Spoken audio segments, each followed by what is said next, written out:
ભાવનગર ખાનગી security company સામે શોષણ અને છેતરપિંડીનો લાગ્યો આક્ષેપ. Gautam security and man power નામની સિક્યુરિટી એજન્સી પર લાગ્યો આક્ષેપ. પડવા પાવર પ્લાન્ટ સિક્યુરિટી ફરજ બજાવતા 80 જેટલા સિક્યુરિટી દ્વારા કરવામાં આવ્યો આક્ષેપ. પંજાબ નેશનલ બેંકમાં કર્મચારીના ખાતા ખોલીને કર્મચારીથી અચાણ વહીવટ કર્યોના આક્ષેપો લાગ્યા છે. કંપનીના જવાબદાર વ્યક્તિ દ્વારા કોઈ યોગ્ય જવાબ નહીં આપતા કર્મચારી દ્વારા મીડિયા સમક્ષ પોતાની રજૂઆત કરવામાં આવી.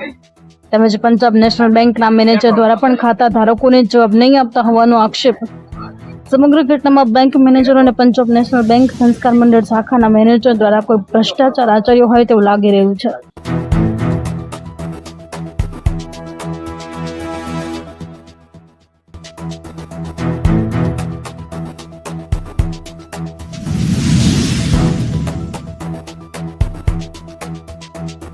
મારું નામ જયપાલસિંહ મજબૂતસિંહ ગોહિલ છે. પેડવા ગામનો રહીશ છું. કે પેડવા પાવર પ્લાન્ટમાં સિક્યુરિટીમાં કામ કરતા હતા.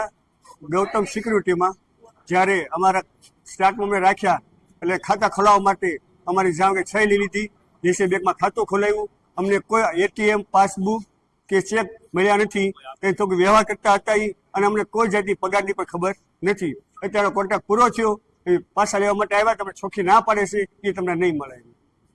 તમારો પગાર કેટલો કંપની દ્વારા ચૂકવવામાં આવે, તમને કેટલા આપવામાં આવે? પગાર દ્વારા અમારે કંપની દ્વારા પગાર ચૂકવવામાં તો 18,000 રૂપિયા અને અમને હાલમાં પેલા 9,000 આપતા અને પછી 500 નો વધારો કર્યો હતો. બીજી સિક્યુરિટી તરીકે કેવી સુવિધા કંપની દ્વારા આપવામાં આવતી તમારો એ પણ સવાલ છે. કોઈ વસ્તુ નહીં સર, કોઈ વસ્તુ નહીં. તમે આ રજૂઆત કરવા આવ્યો તો શું કહેવા માંગો? ના પાડે છે કે તમને ચેકબુક એટીએમ કે ચોપડી નહીં મળે. તમારે જ્યાં દોડવું ત્યાં દોડી શકો છો. આ અંગે તમે કોઈ ફરિયાદ આગળ પોલીસ ફરિયાદ કે એવું કરશો? કરવા જાવી છે.